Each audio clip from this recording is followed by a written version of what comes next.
السلام علیکم۔ جب بحیرہ عرب میں موجود بپرجوائے نامی سمندری طوفان شروع ہوا تو اس کا رخ کراچی کی طرف تھا اور سوشل میڈیا پر یہ بحث شروع ہو گئی کہ کیا یہ طوفان کراچی کے ساحل سے ٹکرائے گا نہیں۔ اگر ہم اس بحث کے پس منظر کو جاننے کی کوشش کریں تو یہ بات واضح ہوتی ہے کہ سنہ 1990 کے بعد سے جتنے بھی سمندری طوفان آئے ہیں وہ کراچی پہنچنے سے قبل ہی اپنا رخ تبدیل کرنے پر مجبور ہوئے یا کسی کی شدت کراچی سے ٹکرانے سے پہلے اتنی کم ہو گئی کہ شہر محفوظ ہی رہا۔ کراچی کے بعض مقامی لوگوں اور خاص کر کے یہاں موجود درگاہ عبداللہ شاہ غازی کے مریدوں کا ماننا ہے کراچی یہاں دفن بزرگ ہستی کی کرامات کی وجہ سے سمندری طوفان سے بچ جاتا ہے۔ اب یہ بحث بھی اہم ہے کہ کراچی کے اس بار ہمیشہ طوفان سے بچ جانے کے پیچھے عبداللہ شاہ غازی کی کرامات ہی ہیں یا پھر اس کی کوئی سائنسی وجوہات ہیں۔ عبداللہ شاہ غازی سے متعلق بات آگے جا کر مگر پہلے ماہرین سے یہ جان لیتے ہیں کہ سمندری طوفان کیوں آتے ہیں اور حالیہ تاریخ میں ایسی قدرتی آفات سے کراچی کے بچ جانے کی وجوہات کیا ہے۔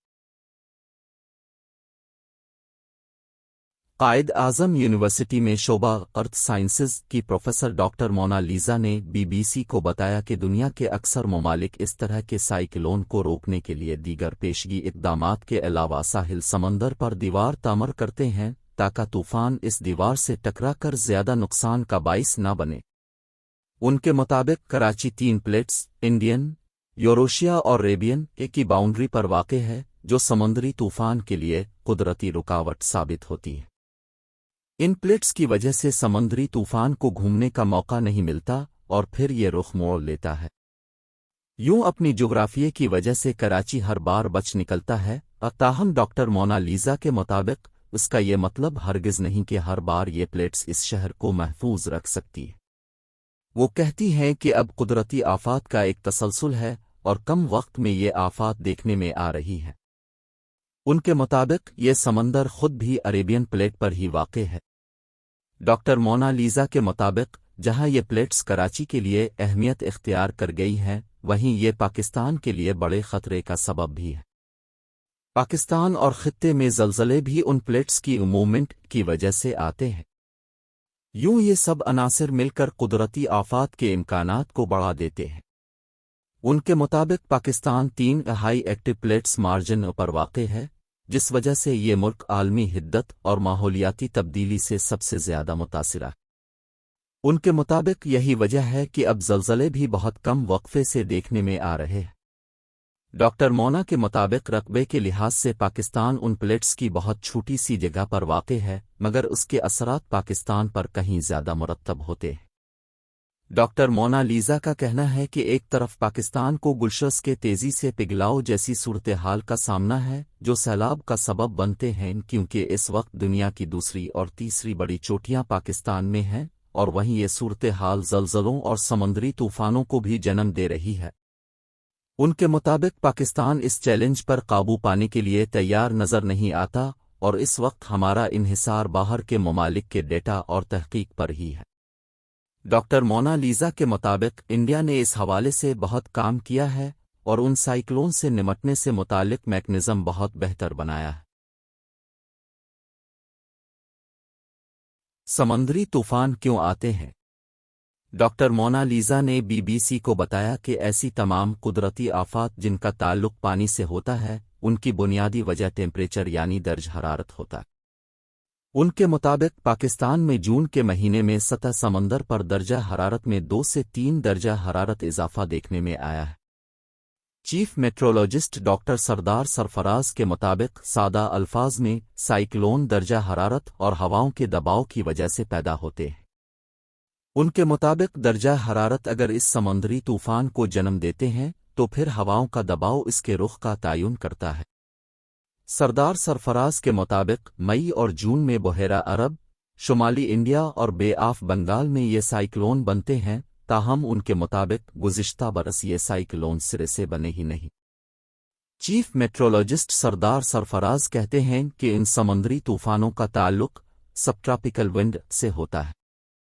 ان کے مطابق سطح سمندر، مڈل اور اپر ونڈز ان طوفانوں میں اہم کردار ادا کرتی ہیں۔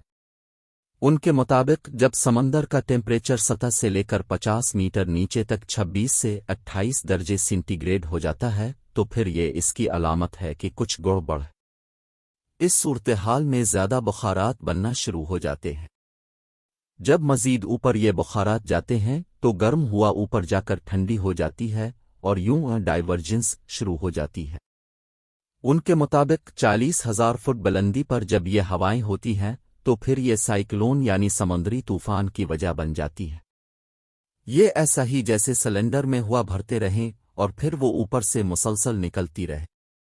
سائیکلون کے دورانیے سے متعلق ڈاکٹر مونا لیزا کا کہنا ہے کہ اس کا تعلق بھی درجہ حرارت سے ہی ہوتا ہے۔ ان کے مطابق جب سائیکلون سست پڑ جائے تو پھر اس کا دورانیہ گھنٹوں سے بڑھ کر کئی دنوں تک ہو جاتا ہے۔ ان کے مطابق بپرجوائی کا دورانیہ بھی بڑھ گیا ہے جس کی وجہ درجہ حرارت میں کم وقت میں زیادہ تبدیلی ہے۔ اب بات کرتے ہیں ان عبداللہ شاہ غازی کی، جس کے بارے میں بہت سے لوگوں کا ماننا ہے کہ انہوں نے کراچی کی جانب آنے والے سمندری طوفان کو تھام رکھا ہے۔ مورخ اور شہری منصوبہ بندی کے ماہر عارف حسن کے مطابق کراچی والوں کے لیے عبداللہ شاہ غازی پیر کی حیثیت رکھتے ہیں جنہیں شہر کا پیٹرن سینٹ کہا جاتا ہے۔ ان کے مطابق عبداللہ شاہ غازی کے بارے میں مختلف روایات ہیں، تاہم ان کی نسبت امام حسن سے ہے۔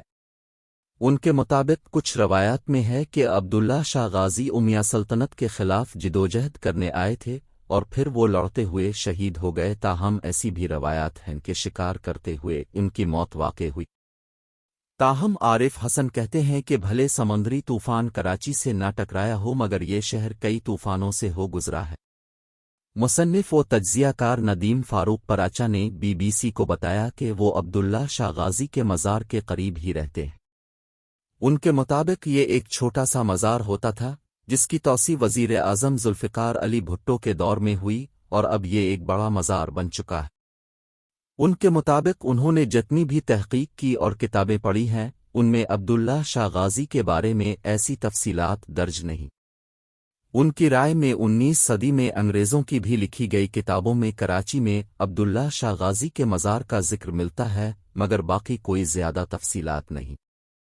ان کے مطابق عبداللہ شاہ غازی کے بارے میں جتنی باتیں مشہور ہوئی ہیں ان کا تعلق گزشتہ 40 سے 50 برس سے ہی ہے۔